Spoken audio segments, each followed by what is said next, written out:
Most people don't know what's holding them back, but you do because you listen to me, Sam, your self-care guru and journal junkie.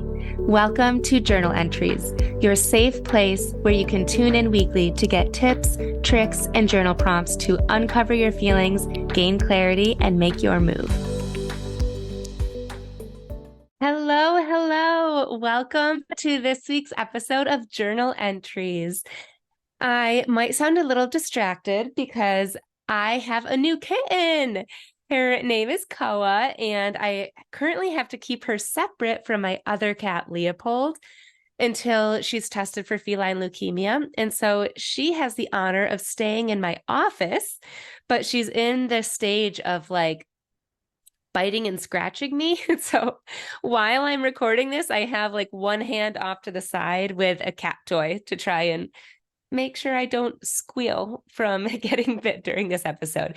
I am really excited, as always, to share this week's content because next week, well, actually, I guess in 2 weeks, it will be my 1 year anniversary of starting this podcast, and shortly thereafter, actually providing journal coaching to you women. And I am just so honored that I've been able to share what I've been through and that it actually helps you, that it's been able to guide you and give you some inspiration.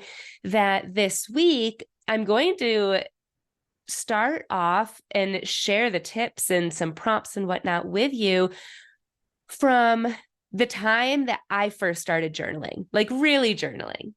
Not just journaling affirmations and gratitude and all of that, which is great, but it feels more like a transformative experience when you dig a little bit deeper than that. For me, that was December 19th of 2020. It is just ingrained in my brain. It was a time so prominent where I just felt like I couldn't take anymore. And I also didn't have anywhere else to turn. It felt like journaling was my only option.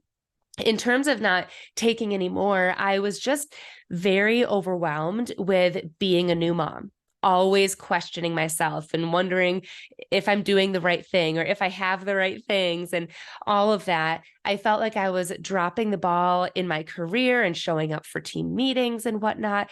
Things felt off in my relationship. Also, it was COVID and I couldn't go home for Christmas because of COVID. And so just sadness and loneliness, like literally emotional turmoil on all fronts of my life. And I wasn't going to therapy at the time. My family did not live nearby, but even if they did, I never really wanted to open up to them, especially about my relationship, because I didn't want them to judge my partner at all.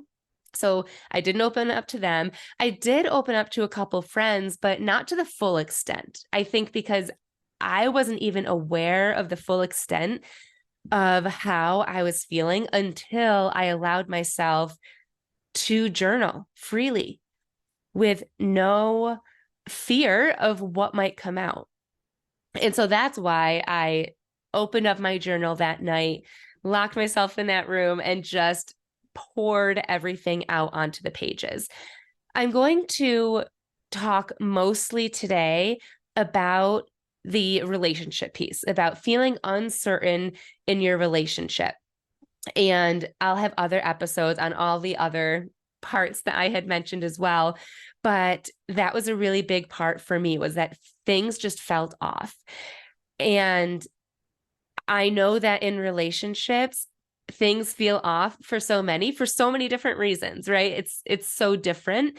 I actually asked ChatGPT what the most common problems in relationships were, essentially, for women. And it came up with like, I don't know, 15 things, maybe more, like so fast. And so I was reading through them and I was like, yep. So I'm going to read through these. You might see yourself in one or all of these. So here are common challenges that women face in relationships. And then I will get into how to start to tap into that and to address it via journaling. Communication issues, difficulty in expressing yourself or how you feel or just feeling misunderstood. I think for me, it was definitely communication issues, but that came into play once I was ready to communicate. Before I even knew what was going on, it felt like the problem was something else. And then I was like, wait a second, I don't even know how to say this to my partner. I don't know how to feel heard in this way about these issues. So communication issues, trust and infidelity, balancing independence and togetherness, right? Like finding that healthy balance between your individuality and also nurturing the relationship, emotional intimacy, conflict resolution, having difficulty in navigating conflicts and how you resolve them in a constructive and respectful manner. Differing expectations, that's a big one, I think. Just misalignment in goals, in values, in vision, in expectations for the relationship itself.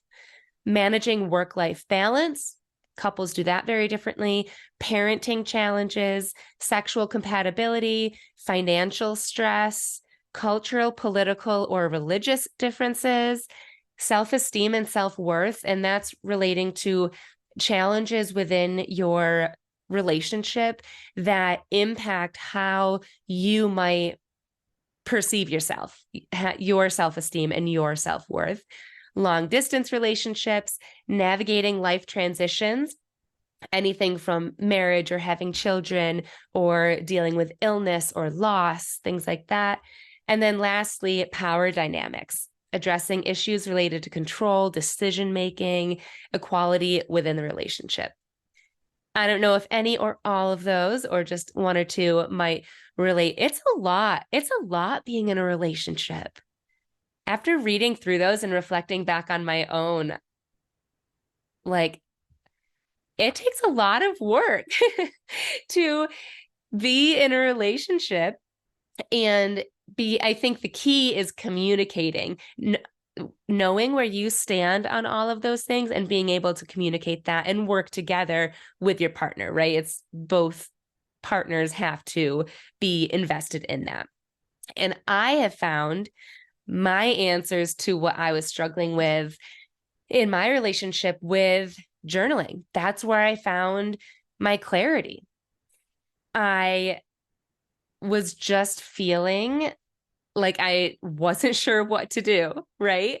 Like I had conflicting thoughts. I was wondering if I was overreacting. I didn't know if I should take the risk or just stay comfortable, if I should wait for things to change. And there were so many days and weeks of journaling and journal entries and whatnot that got me there. But I do have different techniques that I'm going to share and then different prompts for you that will, if you are struggling, help you start to kind of envision a solution. The techniques, number one is free writing. This is what I do 99% of the time. It's just writing potentially from a prompt and just letting yourself go, letting it spill out. The second one is dialogue journaling. That's where you can picture having a conversation with your partner and how it might go, what they might say, and then how you could respond to it and kind of playing it out. Another form is visual, another form is letter writing, and then another form is reflective, reflecting back. I ended up going the letter writing route once I was ready to communicate because I didn't know how to do it verbally. And so I wrote letters to my partner sharing exactly how I was feeling, what I needed from him and for myself. And I did that. I think I wrote 3 different letters and it felt a little juvenile, like passing a note in class, but it was so helpful because I was able to say exactly what I wanted to say. And I felt like there's no way that you can't misinterpret this or not understand what I'm trying to say or how I feel. The prompts that I have for you, again, there are a lot, but these are 2 that are more than just how are you currently feeling in your relationship, right? These are a little bit deeper, and that'll get you to think. The first one is, are there any recurring patterns or issues that I need to address? Can I take ownership of it? And could a boundary help to fix it? That was a big part for me, is like, of all of the things that felt off for me, what was my role in it? Can I show up differently or say something differently? And that helped me in my ultimate decision, because I felt like I was looking at all perspectives and I was changing and acting differently in a way that aligned with me and who I wanted to be and the type of relationship I wanted to be in. And ultimately, you know, nothing changed in the way that I wanted it to. So, what ownership can you take? And what are those patterns? And the second prompt is, how do I envision a healthy and fulfilling relationship for myself? It looks different for everyone. So, what does that look like and feel like for you? Taking a moment to really sit in that and even experience it, and then write about it. One of my private clients that I was working with back, I believe February is when we started working together. And she and I were working on her relationship. She was at the time separated from her husband, and the goal was that they were going to get back together. But she wanted to get back with him. She wanted to go back to that relationship, having already identified changes in herself and changes that she would need to see in her partner to be able to work on the relationship. And most of all, be able to communicate that.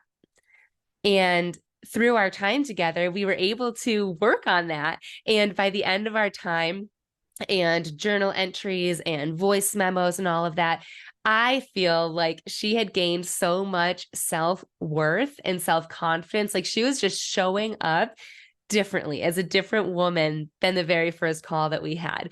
But she showed up in this way, and she carried that into her relationship. Her husband and her had much better communication skills, and they were actually working through their issues. And it was just really powerful to see that things can be worked on. And I think it all starts with us, our reflection, our ability to understand what it is that we feel, what it is that we want, what it is that we need, and then being able to communicate that, and then see. Part of the reason that my private coaching is 3 months long is because we can talk about all of this stuff in a month, but so much happens after that once you start putting it into practice and witnessing the ripple effect of how are they reacting? How is our relationship evolving, if at all?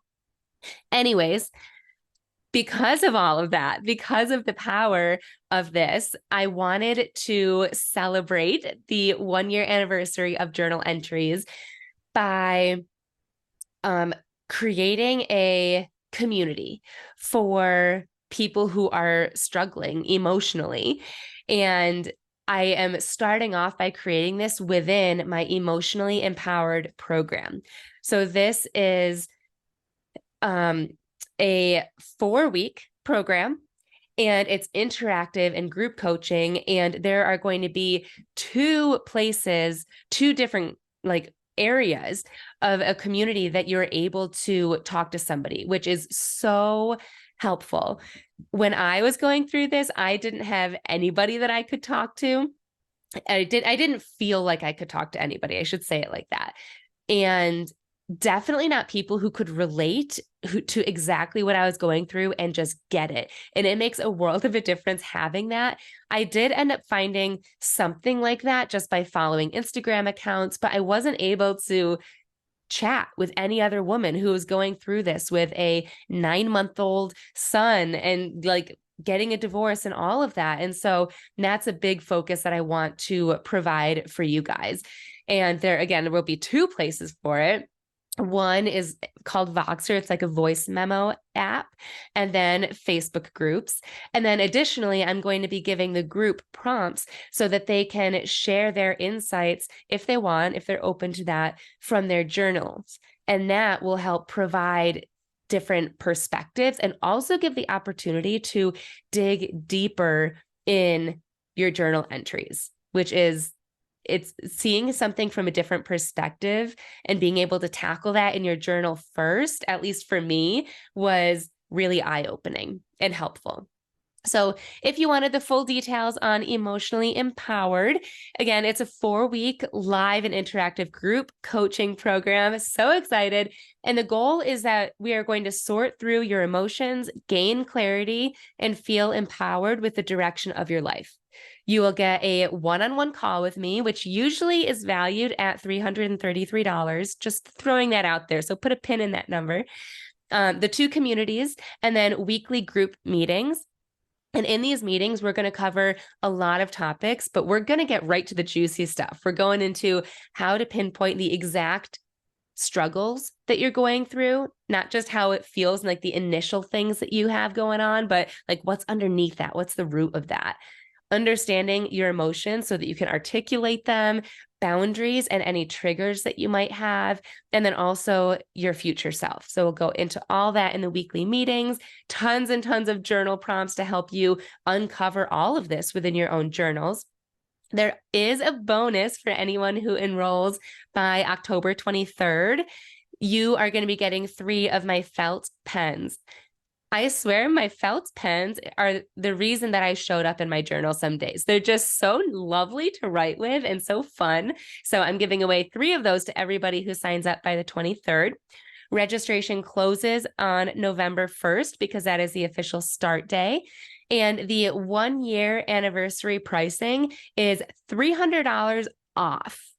And the total for all of that is $197.